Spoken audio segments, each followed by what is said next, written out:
11 ledgers stood on a shelf in the counting house at Kelsedge Hall, one for every year the estate had been in the hands of a man everybody liked.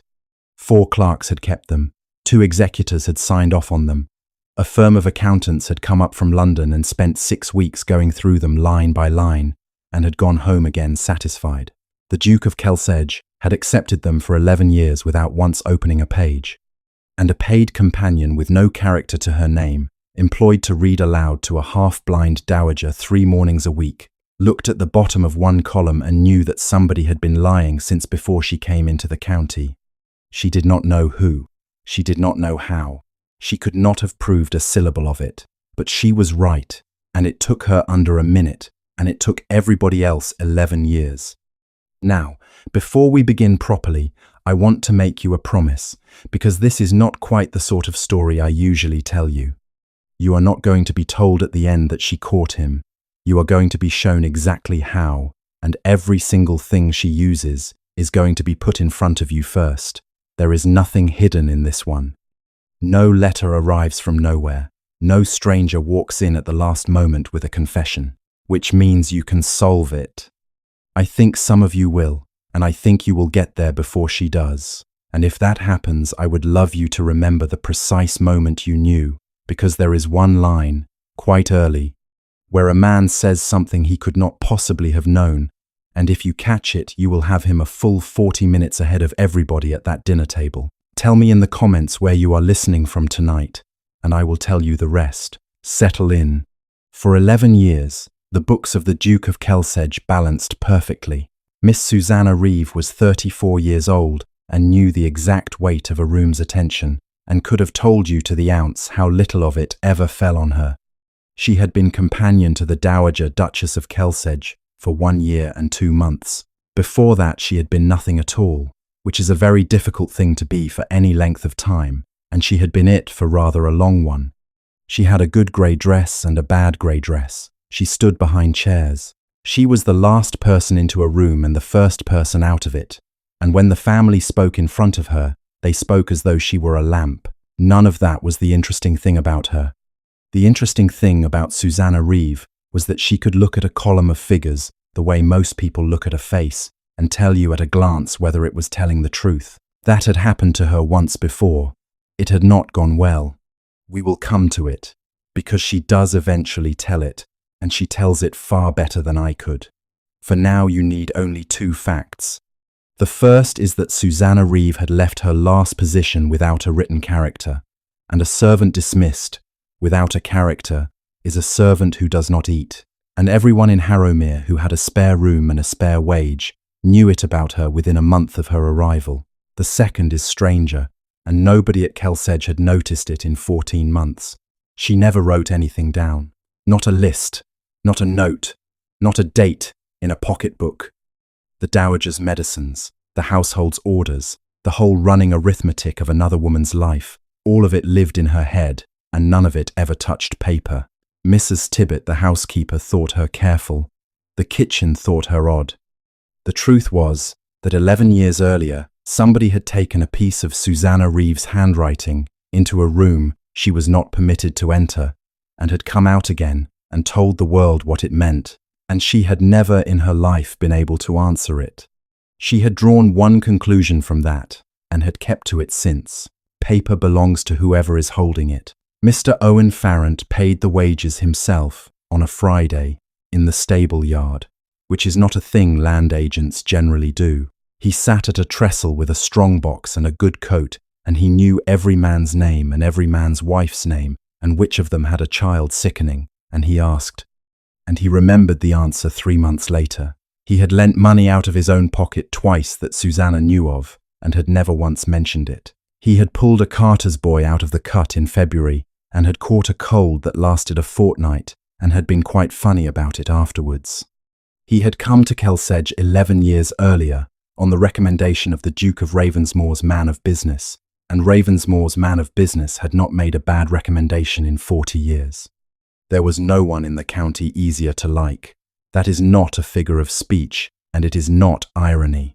It is the single most important fact in this story, and if you forget it, none of the rest will make sense. He caught her watching him one Friday, and he came over, and he was very kind. He said he understood she had been reading the Dowager's jointure accounts aloud, and that he was glad of it, because her Grace liked to be read to, and it did her good. Then he said, still smiling, that the estate's own books were a dry business and a tangle, and that he would hate for anybody to trouble themselves over them and end by causing a fuss over nothing. There had been a clerk once, he said, who had made just such a fuss. A young man, very earnest. It had not gone well for him, and Mr. Farrant had been sorry about it. Then he asked after her cough, which she did have, and gave her the name of a syrup, and went back to the trestle. Susannah stood in the cold yard and understood, with great clarity, that she had just been warned. She also understood that she could not afford to have been. Miss Georgiana Aldwin was to be married on the 2nd of April. She was the Duke's cousin, ward of the house, since she was 9, 23 years old, and open-faced, and entirely without malice. She had loved Owen Farrant for 2 years. The Dowager had wept when she was told, in the good way, and the aunts had already argued about the flowers. On the 2nd of April the marriage settlement would be signed, and Mr. Owen Farrant would cease to be a servant of the Kelsedge estate and become a member of the family that owned it, with a wife's portion, a seat at the table, and 11 years of unbroken good name behind him. 6 weeks. Susannah did the sum in the stable yard on a Friday in the middle of February, and understood the second thing she was going to have to carry. Whatever was in those books, proving it was going to take a wedding down with it, and Georgiana Aldwin had done nothing to anybody. He came home from London without warning, in the wet, in the afternoon, and the house went off like a dropped tray. Nicholas Aldwyn, 6th Duke of Kelsedge, was 39 and had held the title 11 years, and had spent perhaps 9 months of that at Kelsedge. Susannah saw him first from the passage window, a tall man handing down from a carriage into a wet yard, not looking at the house, walking through his own front door the way a man walks through a room he has been trying not to enter. He did not look at her once, not that afternoon, not at dinner, not for 8 days. But she was a woman who had spent 11 years reading rooms she was not allowed to speak in, and she noticed 4 things about him inside a week. He did not use the east corridor, not once. He went the long way round to his own bedroom every night of his life, past the gun room and up the back stair, and nobody in the house appeared to think it strange. He did not sit at the head of the library table. He sat at the side, in a smaller chair, in his own house.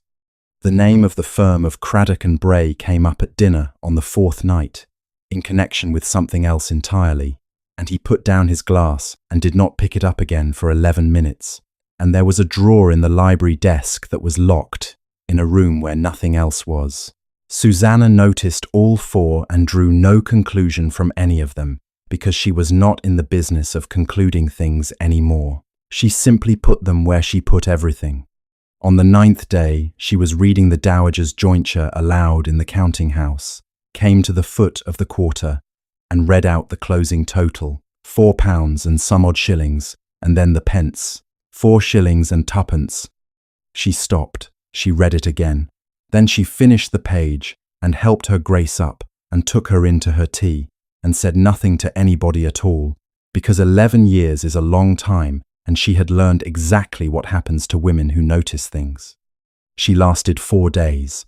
On the 5th she came back at 9 at night with a candle, alone, and took the 4th volume down off the shelf and did the only 3 things she trusted. She noticed, she checked again. March quarter, 4 shillings and 2pence. June quarter, 4 shillings and 2pence. September, the same. December, the same. She went back to the 2nd volume, the first she could open, because the 1st volume on that shelf had a small brass hasp on it and a small brass lock, and nobody at Kelsedge could tell her where the key had gone.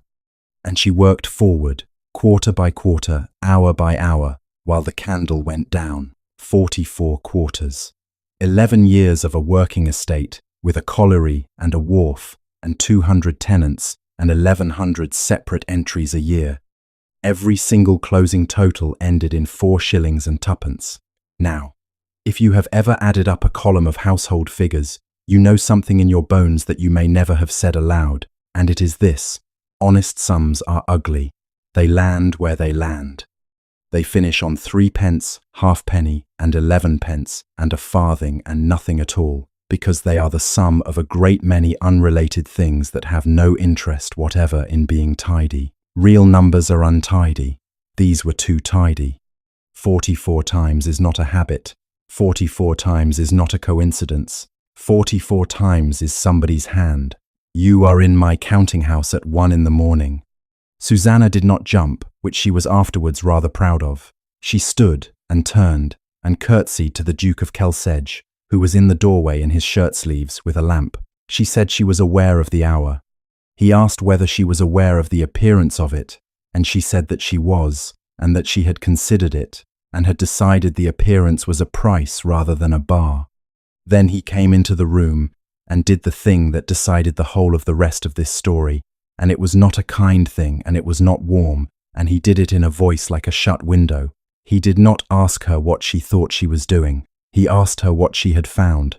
Nobody had asked Susannah Reeve that question in 11 years.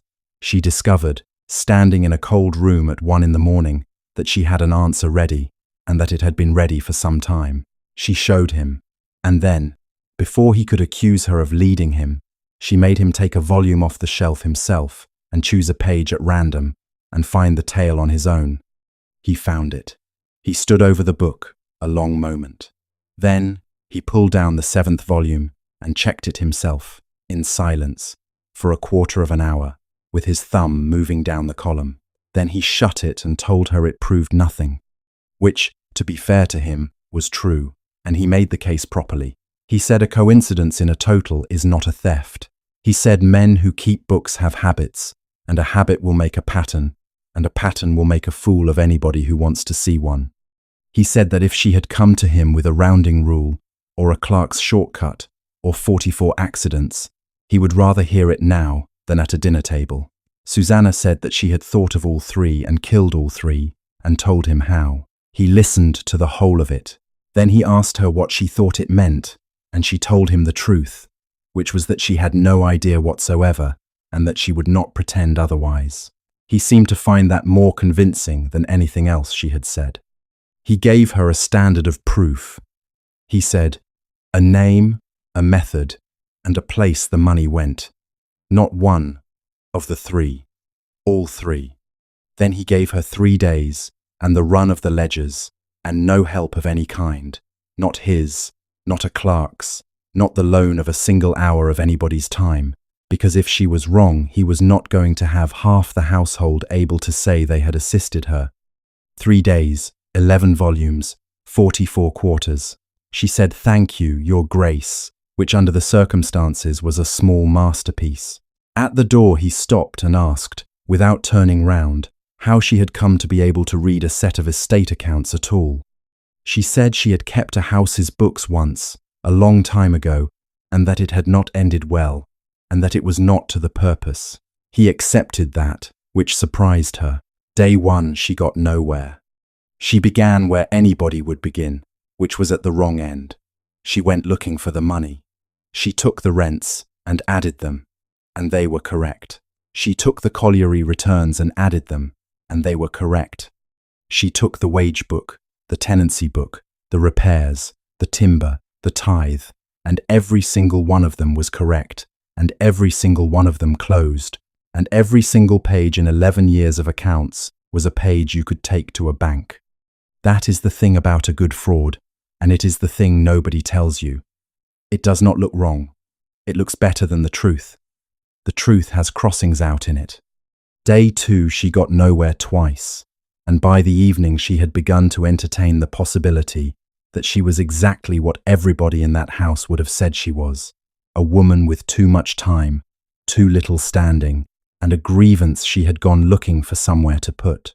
She sat in the counting house at 11 at night, with 11 volumes open around her and 44 correct pages in front of her, and thought, quite clearly, I have done this to myself once already. Then she went and found Jem Wilkes. Jem was 14 and kept the wharf at Harrow Cross end of the cut, and had never in his life been asked his opinion of anything by anybody at the hall. He could not read well. He could add faster than any man in Harrowmere, and he wrote the tallies on a slate and copied them into a daybook in a hand like a hedge. And his father had done it before him, and nobody had ever thrown a scrap of it away since the canal was cut. Coal went down the cut, lime came back up it. Everything that moved on that water was weighed and written down by a boy nobody had ever thought to ask. Susannah asked if she might see 3 years of it. Jem said she could see 11 if she liked, because they were in a crate under the counter. And did she want the coal as well as the lime? Because the coal was in a different crate and had string round it. She carried the first 3 years back to the hall under her cloak like contraband, and that is the moment this story turns. And it turns because a 14-year-old boy on a wharf had been doing his job properly for 11 years, while 4 clerks and a firm of London accountants had been doing theirs. He had said no help. On the second night he came into the counting house at 9:30, looked at the state of the table, said nothing whatever, took off his coat, sat down opposite her, and began checking her addition. Neither of them mentioned it. Neither of them mentioned it for 4 hours. It is worth being precise about what happened at that table, because it is the reason for everything after it, and it was not romantic in any sense a novelist would recognize. There were no declarations. Nobody's hand brushed anybody's. What happened was that a duke and a paid companion did arithmetic together for 4 hours, and twice in that time he was wrong and she was right, and both times he put down his pencil and said so. The first was over the lime. He held that the lime account ran high because the colliery had opened a new drift, and new drifts eat lime. She said that was true and would show as a rise, and this was not a rise, it was a level. He argued it for 10 minutes, then he counted it, and it was a level, and he said, yes, all right, it is a level. The second was over the tail.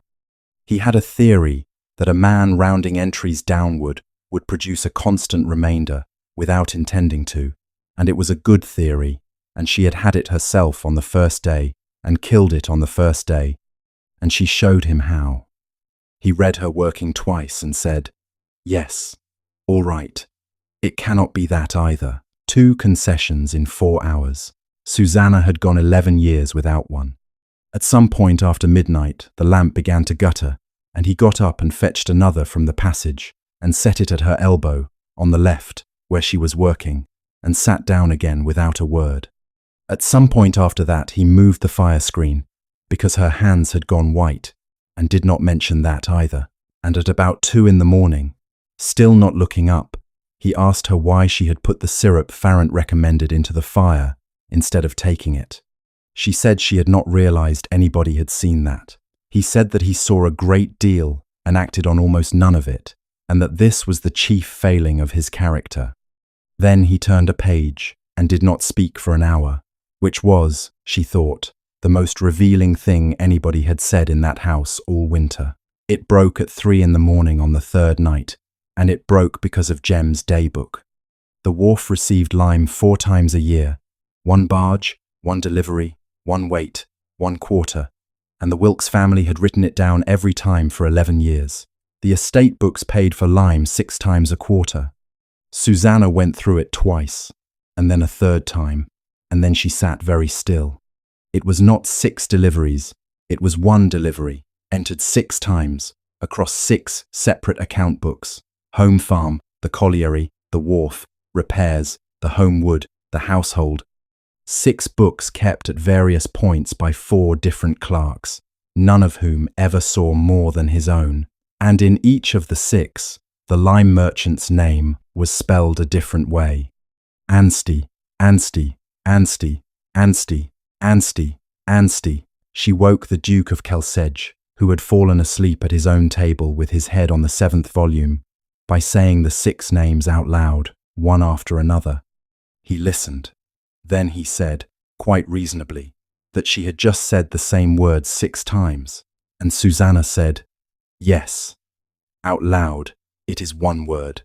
It is only 6 words on a page. She watched him understand it, and it took about 4 seconds, and she enjoyed every one of them. A clerk in the Home Wood office writes to Anstey once a quarter. A clerk at the wharf writes to Anstey once a quarter. Neither has ever seen the other's book, and neither has any reason to, and each of them could swear on a Bible at the year's end that he had paid a lime merchant exactly once, and each of them would be telling the truth. One name, spelled 6 ways, is 6 men to a clerk. It is 1 man to a bank. They sat with it. Nicholas did the sum out loud. 1 bill, paid 6 times, 5 of them going nowhere. Something over £200 a quarter, 800 a year. £9,000 in 11 years, out of an estate that had spent that decade being told it could not afford to re-roof the school. He said, very quietly, that it was the largest theft he had ever heard of in this county. They had the method. Susannah said so out loud, and Nicholas agreed, and they were both entirely satisfied, and they were both completely wrong. And I want you to notice that neither of them checked it, because they had been awake for 19 hours and it fitted. Remember that. It matters in about 20 minutes. Dawn came up grey over the stable yard, and neither of them had gone to bed. And Nicholas Aldwyn, looking at a table with no notes on it, no working, no sheets, nothing at all but 11 open volumes, and a woman who had just reconstructed £9,000 without touching a pen, asked her why she never wrote anything down. She told him. She said she had been housekeeper at Mr. Hallowell's house, near Thrushbourne, and had kept the accounts there for 6 years, and had been good at it. She said that in her 23rd year, she had found £800 a year going out of that house that had never gone anywhere, and that she had written it out in full, in her own hand, with the dates, and had taken it to Mr. Hallowell because she was 23 and believed that writing was how truth was carried. She said Mr. Hallowell had thanked her and had kept the papers and had gone into a room with 2 other gentlemen and shut the door. She said the door stayed shut for about 40 minutes. She said that when it opened, she was told that the matter had been examined and was closed, and that she was to say nothing of it to anybody, and that in the spring she was dismissed for reasons that were never written down either, and left without a character. She said the man who had been taking the £800 was Mr. Hallowell's brother, and that, as far as she was aware, he was taking it still. She said all of that standing up, in a level voice, in about 90 seconds, because she had had 11 years to get it short. Then she said the thing that was her whole thesis, and she said it without heat, the way you state a fact about the weather. Their refusing to believe me did not make me wrong. Nicholas Aldwyn did not say anything at all for some time. He did not touch her. He did not tell her it was monstrous, or that he was sorry, or that it would be different here. And afterwards she thought that if he had said any of those things, she would not have believed a word of it. He said, "The papers, your handwriting, he has them still." And she said, "He has had them for 11 years. Nobody has ever once had to answer for a syllable of it. That is what paper is, your grace. Paper belongs to whoever is holding it. There is a particular kind of ruin that arrives smiling. It happened on the Thursday, in the long drawing room, in front of the Dowager and Georgiana and the rector and 2 of the Aldwin aunts, and a colonel who had come about a horse. It took 4 minutes. It was, in its way, beautifully done. One of the aunts asked idly whether it was true the Duke had a woman going through the estate books. Mr. Farrant said at once that it was, and that he was entirely in favour of it. He said Miss Reeve had a very good head, and he wished half the clerks he had known had half of it. He said the estate's affairs were a tangle, and it did no harm to have fresh eyes on them, and that he had told her so himself. And then he said, with real warmth, that he only hoped the household would be gentle with her, because she had had a hard time of it, and it could not be easy to come into a place like Kelsedge, with no character to show, and he for one had never held that against her for a moment. The room went quiet in the way that rooms do. One of the aunts said, "No character," and Mr. Farrant, looking genuinely distressed with himself, said that he had spoken out of turn, and that it was nobody's business, and that a great many perfectly respectable women left situations without a written character for a great many perfectly innocent reasons, and that he hoped he had not done Miss Reeve an injury. Then he asked the colonel about the horse. He had not accused her of anything. He had defended her. He had defended her so kindly and so publicly that by supper the entire county would know that the Duke of Kelsedge had a woman with no character crawling through his accounts, and that the good Mr. Farrant had begged everybody to be understanding about it. The Duke stood at the window throughout and said nothing. He did not say he had set her to the work himself. He did not say she had his authority. He said not one word, and Susannah, who had spent a lifetime reading the backs of powerful men, watched him stand at that window with his hand flat against the frame, absolutely still, like a man holding a door shut against something on the other side of it. Georgiana was waiting in the corridor afterwards. She had been crying, and she was not, whatever else she was, a stupid girl. She said she did not want to quarrel. She said she had come to ask a favor, and the favor was that Susannah please stop. She said she was to be married in 5 weeks. She said she had loved Owen Farrant since she was 21, and that he had been kinder to her than her own family had been. And then, because she was honest, she said the other thing, the one she was ashamed of. She said, "You are a paid companion. You have been here a year. He has been here 11. Susannah said that she knew. And she went up to her room and sat on the end of the bed and understood, with a clarity that made her feel rather ill, that the question was no longer whether she could prove it. The question was who on God's earth would believe her when she did. He found her at 2 in the morning 3 nights later, and stopped in the doorway, because something about the room was wrong, and it took him a moment to see what. There was no paper on the table. There was none anywhere. No sheets, no slate, no notes, no working. 11 ledgers stood closed in a row on the shelf where they belonged. There was a candle, and a woman sitting quite still in front of it with her hands in her lap, and nothing else in the room at all. He asked what she was doing. She said she was working. He came in and looked at the emptiness of the table for a while, and then he asked her, carefully, how much of it she was holding. She told him the 6 spellings and the quarters they fell in, and the 6 account headings they were drawn against, the 44 tails, 3 years of Jem Wilkes's tonnages, the rents, because she had needed the rents to rule them out, 11 years of somebody else's arithmetic, entire, with nothing written down anywhere in the world. He asked what it cost her, and Susannah Reeve said, and this is the only moment that winter where her voice was not entirely level, that she did not sleep very much. The Duke of Kelsedge stood in his own counting house at 2 in the morning and looked at a woman who owned nothing on earth except 11 years of other people's figures that she was not able to put on paper. He said, "They have all decided something about you. Mrs. Tibbet thinks you careful. The kitchen thinks you odd. Farrant has told the county you are unwell.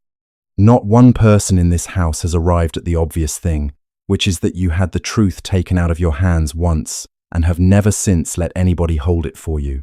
And then he said the thing she could not answer. "This house has looked at you for a year and seen a woman with a pencil. I have stood here an hour and seen a woman who has never once been allowed to be right." Susannah did not say anything. She had prepared, over 11 years, a great many replies to a great many things. Contempt, she had a reply for. Pity, she had 2. She had nothing whatsoever prepared for this, and it went through her like weather. He did not touch her. He did not promise her anything. He did not tell her that he believed her, or that he would stand by her, or that it would come right.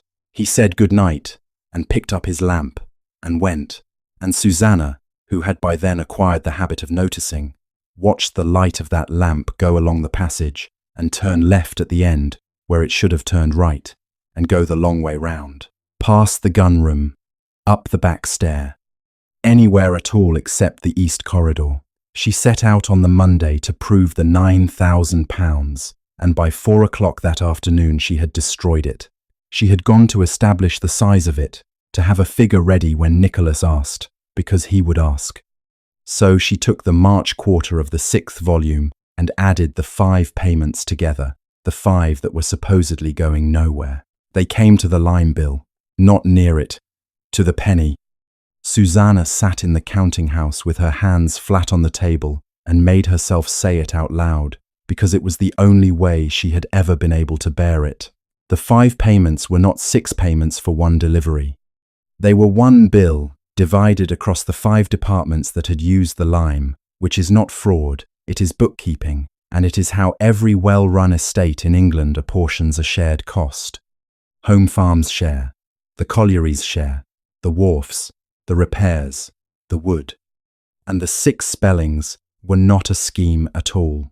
They were 4 clerks over 11 years being careless with a supplier's name, which is the most ordinary thing that happens in any office anywhere, and which happens in every set of books she had ever handled in her life.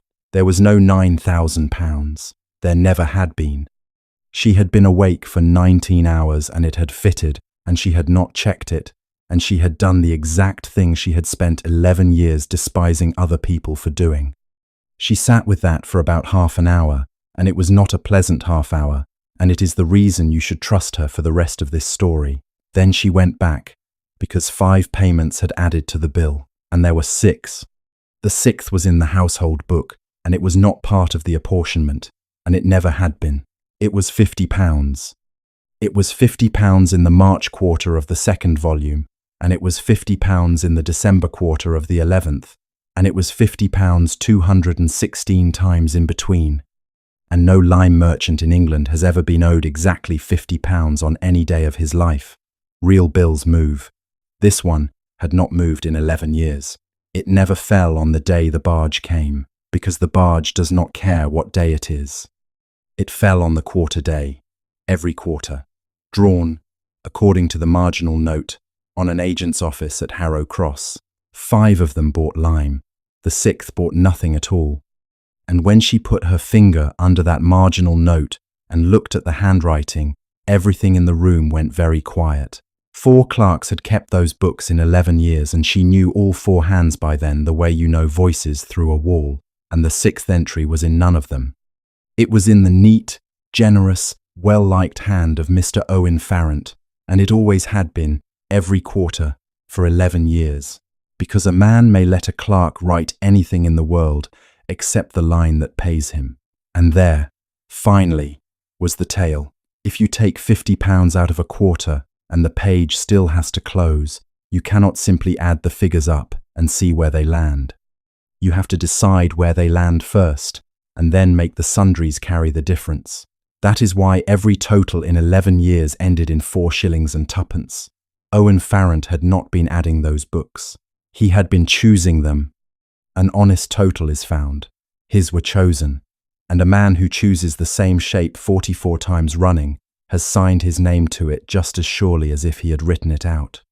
She went to him at 7 the next morning and gave him a name, a method, and a place the money went, which were the 3 things he had asked her for.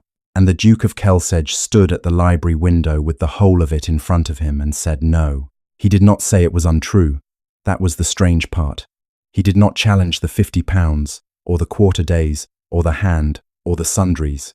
He said he could not act on it, and he said it flatly, like a man reading a sentence off a wall. Then he offered her a way out, and he offered it decently. He said, "Take it to a magistrate, take it to the bank at Harrow Cross, take it to whomever you like, and take the credit for it. I will not stop you, and I will not contradict you, and I will see that you are not left destitute for having done it. But do not ask me to open this in my own house." And Susannah Reeve, who had nothing, who was 5 weeks from being turned out with no character and no position and a county's worth of gossip attached to her name, and who was being handed the only safe road anybody had offered her in 11 years, said no. She said that 11 years ago, a man had taken her writing into a room she was not in, and had shut the door for 40 minutes, and had come out again and told everybody the matter was closed. She said she had spent 11 years on the wrong side of that door. She said, "He is going to be told what he has done by somebody who can look at him in a room where he is able to answer. Anything else is what was done to me, and I would rather lose than win that way." And that, not the ledgers, not the lime, not the £50, is what broke the Duke of Kelsedge open. He told her about his father, and he told it standing up, and he did not once look at her while he did it. He said that in the last year of his life the old Duke had said the accounts were wrong, that he had said it in letters, and said it at table, and said it, at the end, to anybody who would sit with him, that he had named Owen Farrant. He said he had been 28 and in London, and his father had been 66 and shaking and forgetting the names of his own dogs, and a physician had used the word softening. And when a man who cannot remember his dogs tells you the best-liked land agent in the county is a thief, you do not send for a lawyer, you send for a nurse. He said, in the November of that year, I signed a deed of arrangement placing the whole management of this estate in Owen Farrant's hands, on the grounds that my father was no longer fit to conduct his own affairs. He said his father had read that document, and had understood every word of it, and had asked him one question, which was whether Nicholas believed him. And Nicholas had said what people say. He had said, not now. He had said, we will talk about it when you are stronger. His father died in the march. Nobody ever talked about it again. Then he told her the part she had not expected, and it was the part that mattered. He said, 4 months after the funeral, I wrote to London and engaged Messrs. Craddock and Bray, at very considerable expense, to examine every account of this estate, not because I doubted Farrant, because I needed somebody to tell me I had done right. They spent 6 weeks at Kelsedge. They were thorough and expensive and the best in England. They found nothing. He said, their report is in the second drawer of that desk. It has been there for 11 years. I have read it perhaps 40 times, and I no longer know whether I read it to be reassured or to be punished. And then he said the thing that was actually stopping him. He said, if I open this, I am not accusing Owen Farrant. I am standing up in front of my own county and saying that my father was right and that the best firm in London was wrong, and that the man who signed his estate away from him while he was still able to read was me. Susannah stood in that library and watched 11 years rearrange themselves. The corridor he would not walk down, the chair he would not sit in, the name that stopped him drinking, the locked drawer in a room where nothing else was locked, the estate he owned and would not live in. Not coldness, not disdain, a man standing very still with his hand flat against a door, for 11 years, holding it shut. She did not argue with him. She was not sure, afterwards, that she could have. She went to Harrow Cross on the 24th of March, alone, in a hired gig, having told nobody in the house but Mrs. Tibbet, who told her plainly, and at some length, exactly what it would cost. Mrs. Tibbet said, a companion, with no character, alone, on that road, to a bank, 5 weeks after the whole county has been asked to be understanding about you. Susannah said that she knew, and went. The agent's clerk at Harrow Cross would tell her nothing whatever, which she had expected. What he did do, because he was young, and it was raining, and she was pleasant to him, and it did not occur to him that it signified, was mention, while finding somebody more senior to refuse her properly, that the gentleman who held that account always came in person, 4 times a year, always on the quarter day, had done as long as he had been there. That was all she got, a small, ordinary, entirely unremarkable fact about a man's habits from a boy who did not know he had said anything. She was back at Kelsedge by 9 that night, and it was the last piece she would ever be given. At some point during the small hours of the 26th of March, the counting house at Kelsedge Hall had a fire in the grate considerably larger than the weather called for. The first volume of the estate ledgers, the locked one, the brass hasp, the year the old Duke died, and Owen Farrant took the books, was gone, not stolen, burned, and burned carelessly, with a corner of the board still lying in the ash where anybody might see it. Mr. Farrant was distressed. He said a spark must have got into the shelf. He said it was a great pity, though there had been nothing in it but a dead man's arithmetic. And then, quite gently, in front of the Duke and Mrs. Tibbet and 2 footmen, he wondered aloud whether anybody had thought to ask Miss Reeve where she had been on the 24th, because a woman had gone alone to Harrow Cross, in a hired gig, without leave, without a chaperone, and had gone straight to a bank. And that woman had had the run of 11 years of accounts for 6 weeks, with nobody watching her. And that woman had no character to her name. And now the single volume that might have contradicted whatever she had spent those 6 weeks constructing had conveniently burned. He did not raise his voice once. He was quite sure, he said, that there was an innocent explanation, and he hoped very much that nobody would be hasty. Susannah stood in the ash and the wet ink smell and counted what she had. No first volume, no papers, no notes, because she had never made any. No witness, because a wharf boy of 14 and a clerk who had said one sentence about quarter days were not witnesses. No standing, no character, and a journey to a bank, alone, 2 days before the evidence burned. She had a name, a method, and a place the money went, all of it inside her own head, where it had always been, and where it was now worth precisely nothing at all. She sat on the back stair for about an hour that night, and this is the part I like best, so listen. She did not find a new piece of evidence. There was none to find. Nothing arrives to save her. If you have been waiting for a letter or a witness or a duplicate ledger in a drawer somewhere, stop waiting, because this story is not going to give you one. What she worked out on the stairs was this. Owen Farrant had one weapon and had used it for 11 years and had never needed a second. His weapon was that respectable men had looked at those books and found nothing. It was not a defense he kept in reserve. It was the ground he stood on. He had stood on it in front of the old Duke. He had stood on it in front of Nicholas. He would reach for it the instant anybody challenged him, without thinking, the way a man reaches for a rail on a dark stair. And a man who reaches for the same rail every time can be made to reach for it in a room of your choosing. She did not need proof. She had the proof. It simply could not be shown to anybody. What she needed was witnesses, and a question he would answer confidently, and somewhere he could not walk out of. She went and found Nicholas at 6 in the morning and asked him for one thing, and it was not protection. She asked him that when Owen Farrant reached for Craddock and Bray, and he would, nobody was to stop him. The betrothal dinner was on the 31st of March, and everybody came, 31 at table. The rector, the aunts, the colonel, 4 families from the far side of the county, the dowager at her son's right hand, Georgiana in pale yellow, and Mr. Owen Farrant on his feet with a glass, being toasted by a room that had known him for 11 years. Susannah Reeve was not seated. Companions are not seated.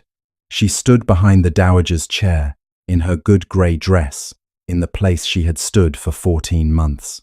And when the toasts were done, and before the ladies withdrew, she said that she was very sorry, and that she needed to say one thing, and that she would be as quick as she could be. The room turned round like a wheel. She did not begin with an accusation. She began with a barge. She said that one delivery of lime came up the cut from Harrow Cross every quarter. One barge, one weight. That the Wilkes family had written it down at the wharf every time, for 11 years, and that anybody in the room might send for the day books and see it. She said the estate paid for lime 6 times a quarter. She said that 5 of those payments were perfectly honest, and she said it clearly, because she wanted the room to hear her give ground.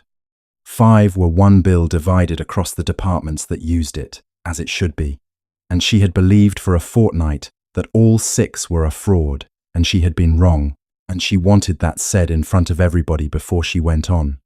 Then she said that the 5, added together, came to the lime bill exactly, and that there were 6. She said the 6th was £50, that it was £50 216 times, that it never once fell on the day the barge came, and always fell on the quarter day, that it was drawn on an agent's office at Harrow Cross, where the account holder came in person 4 times a year, always on the quarter day, and that in 11 years and 4 clerks, that one line had never been written by a clerk. She said all of it standing behind a chair, with no paper in her hands, and she did not once raise her voice. Mr. Farrant heard the whole of it out with an expression of grave and gentle concern, and then he gave the best answer anybody gave that evening. and I want to be fair to him about it, because for about 90 seconds he was winning. He said that this was very sad and that he had feared something of the kind for some weeks. He said that Miss Reeve had been alone with those books for 6 weeks, unsupervised, with nobody in the house able to check a single word of it. He said she had no character from her last place and would not say why. He said she had driven alone to a bank at Harrow Cross on the 24th and told nobody. He said the one volume in that room capable of contradicting her had burned 2 nights afterwards. He said, reasonably, to a room of 31 people, that not one syllable of what she had just recited existed anywhere on God's earth except inside her own head, and he asked how any of them was supposed to test it. And then, because he had had 11 years of standing on it, he stepped onto the rail. He said that in any case this had all been settled long ago, that Messrs. Craddock and Bray had come up from London after the old Duke died and had gone through every volume of these accounts line by line, all 11 of them, and had signed their report, and that the report was in this house and the Duke had had it in his desk for 11 years. He said, I have been examined, and I was cleared. Several people at that table nodded. It was a genuinely good answer. It was the answer Susannah would have given. It was also the only one she needed. She said, all 11 of them. He said yes. And Susannah Reeve, still standing behind a chair, said that the first volume of the Kelsedge ledgers had a brass hasp on it and a brass lock, and that there was no key to it in this house, and had not been for as long as anybody present could remember. She turned to the table and asked whether any person in that room had ever, in 11 years, seen that volume open. Nobody had. The Dowager said so. Mrs. Tibbet, from the door, said so. Georgiana said so. Susannah said, then Messrs. Craddock and Bray did not examine 11 volumes. They examined 10. And you have just told 31 people that they examined 11, which means either that you opened it for them, in which case you have a key you have spent 11 years saying was lost, or that you have never once actually read the report you have been standing behind since His Grace's father was buried. And then she said the other thing, and it was quieter, and it was the one that finished him.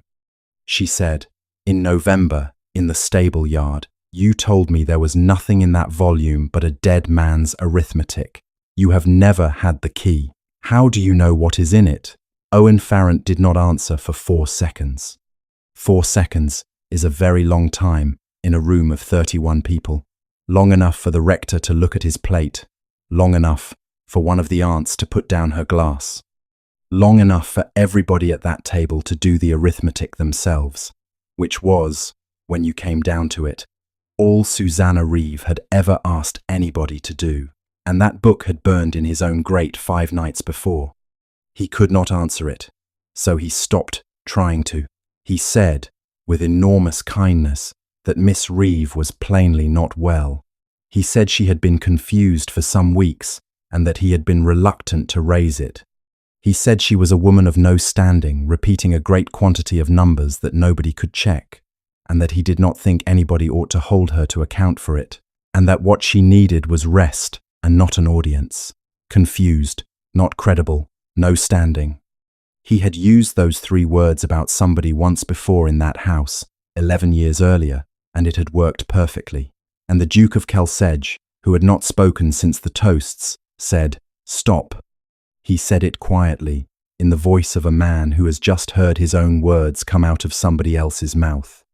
And then Nicholas Aldwyn stood up at the head of his own table, in front of his mother and his cousin and the rector and 31 people who would repeat every syllable of it for the rest of their lives, and did not defend her. He confessed.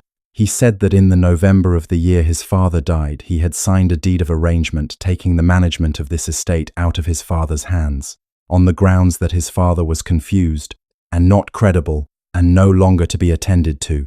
He said that his father had been 66 years old and dying and entirely correct. He said that 4 months later he had paid a London firm a great deal of money to tell him he had done right, and that they had told him so, and that he had kept their report in his desk for 11 years, and had never once opened the first volume of those ledgers to see whether it belonged to them.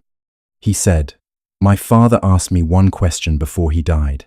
He asked whether I believed him. I told him we would talk about it when he was stronger. He was never stronger. That is the whole of my defense, and it is not one. Then he looked down the table at Owen Farrant. He said, I have used those exact 3 words about a man who was telling me the truth in this room, and it cost him the last 4 months of his life. I will not sit here and listen to them used again. Nobody at that table had ever seen a duke do such a thing, and none of them ever forgot it, and some of them never quite looked at him the same way afterwards, which he knew when he stood up. It was into that silence that Georgiana Aldwin said, in a very small voice, that Owen was always away on quarter day. She said she had noticed it in the first year, that there was always a reason, a sale, a solicitor, a horse to look at, and that the reasons were always perfectly good ones. She said she had known there was something the matter with it for about a year, and had explained it away to herself, perhaps 200 times, because the alternative was unthinkable, and the reasons were so very good. She said, 4 times a year, every year, I could give you the dates from memory. Then she took off her ring and set it on the tablecloth, and did not cry, which Susannah thought was the bravest thing she saw all that winter. Nobody sent for a magistrate that night. That is not how these things were done, and this story is not going to pretend otherwise. There were solicitors in the morning and solicitors for 8 months afterwards. The Harrow Cross account was frozen inside a week. Restitution was agreed quietly and paid slowly, and was never quite complete. Owen Farrant was finished by the following Tuesday, and he was not finished by the law. He was finished by 31 people at a dinner table, which in Harrowmere amounted to the same thing and was a good deal faster. He left the county in June. As far as anybody knows, he never came back to it. Before any of that, while the room was still ringing, the Duke of Kelsedge asked Susannah Reeve a question in front of every person in it. He asked whether she would keep the books at Kelsedge, and she said, out of 11 years of habit, that he could not employ a woman without a character. He said that he would write her one himself, and that it would be a very long one, and that he would like, if she would allow it, to sign it, your husband. Susannah Reeve stood behind a chair in a grey dress in front of 31 people and thought about it properly, because she was not a woman who did anything else. She said she would not have him because he was a duke. She said she would not have him because he had rescued her, since he had done no such thing, and they both knew it. She had stood up in that room by herself, and she had been standing up in rooms by herself since she was 23. Then she said what she would have him for. She said, you stood up in front of your own county and said the most expensive sentence of your life, when the cheap one was sitting right there and had been sitting there for 11 years. That is the only thing I have ever wanted from anybody. And then she said the thing they still repeat in Harrowmere, which was not about Owen Farrant at all. She said the money was never the lie. £50 4 times a year is a theft, and a theft is only money, and it can be paid back. The lie was that the books balanced. 11 years of clever men opening those volumes and finding the answer they wanted at the bottom of the page, and never once asking why it was so tidy. A firm from London, 2 executors, 4 clerks, a duke. Every one of them looked at a perfect total and felt reassured, and not one of them asked the only question that mattered, which is that honest sums are never that neat. An honest total is found, she said. Owen Farrants were chosen, and a house full of people preferred the chosen one, because it closed, and because it meant nobody had to be told anything difficult. Then she said the line, I have spent my whole life being the untidy number in somebody else's accounts. I am extremely tired of being rounded off. The counting house at Kelsedge has a good fire and 1 window, and it smells of ink and coal dust in about equal measure, and it belongs now to the Duchess. She keeps the books herself. There is a second desk under the window for Jem Wilkes, who is 19 and reads a great deal better than he used to, and still adds faster than anybody in the county, and who was brought up from the wharf the week after the dinner, and has never once been thanked for it in a way he considers adequate. And every quarter, when the figures are closed, Susannah Aldwyn writes them down. In ink, on paper, in a bound volume with no hasp and no lock on it, and she signs her own name at the foot of the page, in full, where anybody in England may read it, because paper belongs to whoever is holding it, and she is holding it now. The totals are ragged. They land on 3p and 11p and a farthing and nothing at all. She likes them that way. The east corridor is used.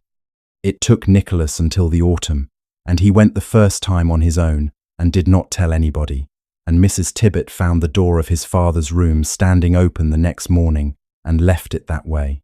He says his father's name now, out loud, at table, in front of people. It cost him something to start, and it costs him nothing at all anymore. And sometimes, on a quarter day, the Duchess of Kelsedge looks up from a column of figures to find her husband in the doorway with a lamp, saying nothing, waiting until she has finished the line. He has told her he likes to watch somebody being believed. She has told him it is an expensive hobby and that he should take up shooting. 11 ledgers stand on the second shelf. 10 of them are the old ones. The 11th is hers, and it begins at year 1. Now, I told you at the beginning that there was one line where a man said something he could not possibly have known, and that if you caught it, you would have him 40 minutes ahead of that dinner table. It was in the stable yard, in February, on a Friday. He told her the key to that volume had been lost before his time. And then, in the very next breath, he told her there was nothing in it but a dead man's arithmetic. A man with no key cannot know what is inside a locked book. He knew because he had opened it, and he had opened it because he needed to know what was in it, and he needed to know because it was the year he started. That was it. That was the whole thing. 8 minutes into the story, in a cold yard, while he was being kind to her about a cough. So tell me, did you have him? And if you did, tell me where, because I want to know how many of you were sitting there for the next hour waiting for her to catch up. And here is the other thing I want to ask you tonight, because I have been turning it over myself. He offered her a way out. She could have taken all of it to a magistrate at Harrow Cross, kept every scrap of the credit, and let Owen Farrant find out about it from a letter. It would have been safer. It would have been easier. It would have worked. She refused, because it would have been the same thing that was done to her, a verdict reached behind a shut door by people she was not permitted to stand in front of. It cost her a very great deal to refuse it. Would you have? Tell me. I am honestly not sure what I would have done. Now, sleep well tonight, and let the house go quiet around you. Nobody worth knowing has ever really been invisible, whatever some room once decided about you, and whatever somebody wrote at the bottom of the page. Rooms get it wrong all the time. Most of them, if we are honest, were simply not counting properly. There is another story waiting on that shelf, and I will tell it to you whenever you would like. Come back soon, and if you would like to be here when I do, the subscribe button is just there, and it costs you nothing at all. Good night.